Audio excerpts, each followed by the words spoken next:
Hey everybody, it's Gary the Google Guy here, and today I want to give you an update on Google Docs.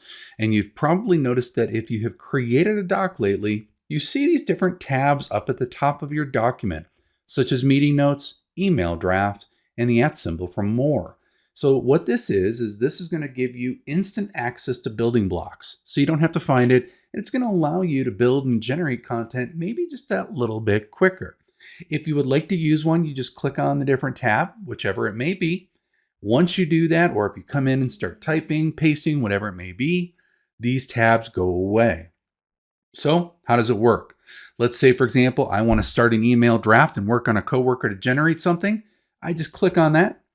And then from there, we can generate that email draft and get started. So I don't have to look for it through your Smart Chip menu or your building block menu. It's there for you to get started with.